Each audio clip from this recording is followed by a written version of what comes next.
Hi friends, നമ്മൾ ഇന്നത്തെ video ഋതുമതിയായ ശിവഗൗരിയുടെ ചടങ്ങാണ് ഇന്ന് ഷൂട്ട് ചെയ്തിട്ടുള്ളത്. പല ദിക്കിലും ഇതിനെ പല രീതിയിലൊക്കെ ആചാരങ്ങൾ ചെയ്തു പോരുന്നുണ്ടെങ്കിലും പണ്ടൊക്കെ ഇതിനെ തിരണ്ട് കല്യാണം എന്നൊക്കെയാണ് പറയാറ്. തമിഴ്നാട്ടിൽ വളരെ വിശേഷമായിട്ട് ഇത് ആഘോഷിച്ച് പോരുന്നു. എന്തായാലും നമ്മളിന്നിവിടെ വലിയൊരു പൂജാ സംവിധാനങ്ങളും ശുദ്ധി പുണ്യാഹമൊക്കെ അറേഞ്ച് ചെയ്തിട്ടുണ്ട്. അച്ഛനും അമ്മയുടെയൊക്കെ നിർദ്ദേശപ്രകാരം അവരുടെ ആഗ്രഹപ്രകാരം വളരെ വിപുലമായ രീതിയിലാണ് ഈ സംവിധാനങ്ങളൊക്കെ ഒരുക്കി വെച്ചിട്ടുള്ളത്. നല്ലൊരു വേദിയുമൊക്കെ അറേഞ്ച് ചെയ്തിട്ടുണ്ട്.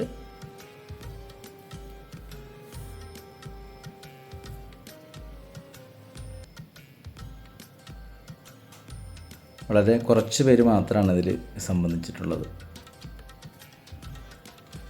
നല്ലൊരു വേദിയാണ്, പുഷ്പമൊക്കെ അലങ്കരിച്ച് ഋതുമതി എന്നൊക്കെ എഴുതിയിട്ട്. അച്ഛനും അമ്മയും ഒക്കെ വളരെ ഹാപ്പിയാണ്.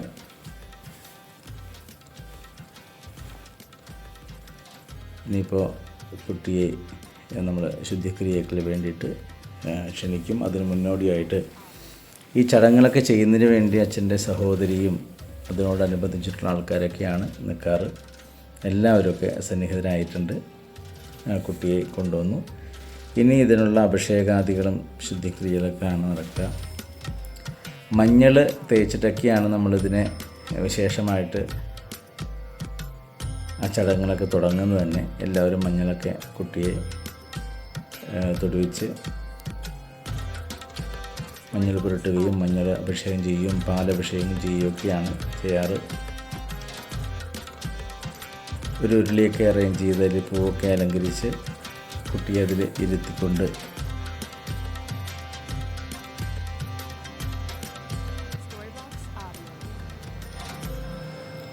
ഇനി ആ വസ്ത്രമൊക്കെ മാറ്റിക്കൊണ്ട് വളരെ നല്ല രീതിയിൽ തന്നെ എല്ലാം അറേഞ്ച് ചെയ്ത് വെച്ചിട്ടുണ്ട്. ഇനി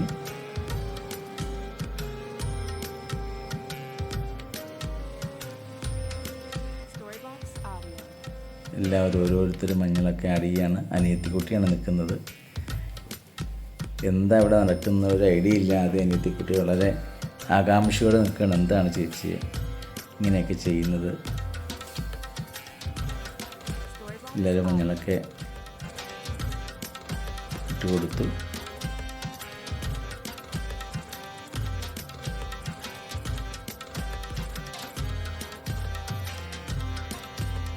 നമ്മളൊരു മഞ്ഞൾ കലക്കിയിട്ടുള്ള ഒരു കുടം അത് അഭിഷേകം ചെയ്തു.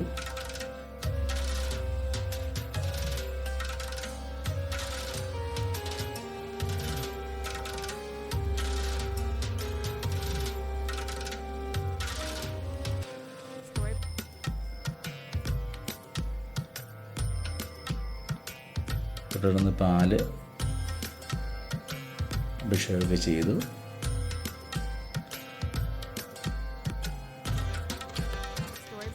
ഇനി നമ്മൾ ആ കലശം പൂജിച്ചിട്ടുള്ള കലശം ആടുന്നതിന് മുമ്പായിട്ട് ഒരു മുല്ലമാലയൊക്കെ ചാർത്തി ഒരു ദേവീ രൂപത്തിൽ തന്നെ ആദ്യമായ ഒരു ഋതുമതിയായിട്ടുള്ള ആ കുട്ടിയെ നമ്മൾ ഒരു ദേവിയെ പോലെ തന്നെ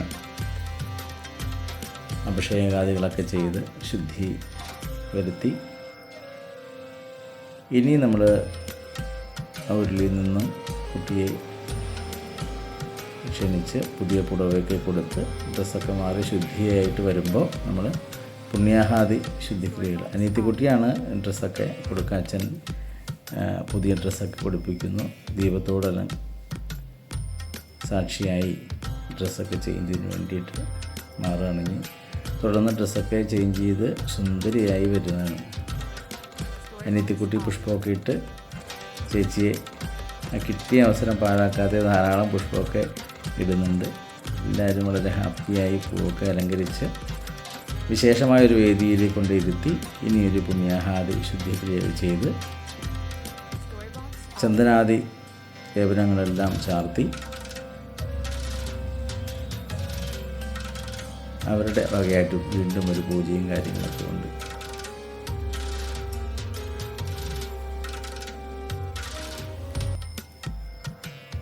അതുപോലെ തന്നെ ഇനി ഈ കുട്ടിക്ക് സ്വീറ്റ്സും ഫ്രൂട്ട്സും ഒക്കെ ധാരാളം കൊടുക്കും. അത് കൊടുക്കുന്നതിന് മുമ്പായിട്ട് എല്ലാവരും വന്ന് പുഷ്പം അക്ഷതമൊക്കെ ഇട്ട് അനുഗ്രഹിച്ച് ധാരാളം ഫ്രൂട്ട്സും സ്വീറ്റ്സും ഒക്കെ കുട്ടിക്ക് കൊടുത്തു. ഈ സമയത്താണ് ആഭരണങ്ങളും ഗിഫ്റ്റുകളൊക്കെ കൊടുക്കുക. അതെല്ലാം ചെയ്തു എല്ലാവരും വളരെ ഹാപ്പിയായി നിൽക്കുകയാണ്. പിന്നെ ദക്ഷിണയൊക്കെ ആചാര്യന് കൊടുത്തു. കൂടാതെ അനിയത്തിക്കുട്ടിയെ സന്തോഷിപ്പിക്കുന്നതിന് വേണ്ടിയിട്ട് നമ്മളൊരു കേക്കൊക്കെ അറേഞ്ച് ചെയ്തിട്ടുണ്ടായിരുന്നു. അപ്പോൾ കേക്കൊക്കെ കട്ട് ചെയ്തു. അതുമൊക്കെ എല്ലാവരും കഴിച്ച് ഹാപ്പിയായി. അപ്പോൾ നമ്മളുടെ ഇന്നത്തെ വീഡിയോ വളരെ വിശേഷമായിട്ടുള്ള ഋതുമതി ചടങ്ങിൻ്റെ ഒരു വീഡിയോ ആണ്. എന്തായാലും നമുക്ക് എല്ലാവർക്കും ഇഷ്ടപ്പെട്ടെന്ന് വിചാരിക്കുന്നു. അപ്പോൾ എല്ലാവരും ചാനൽ ലൈക്ക് ചെയ്യുക, സബ്സ്ക്രൈബ് ചെയ്യുക, ഷെയർ ചെയ്യുക. Okay, thank you.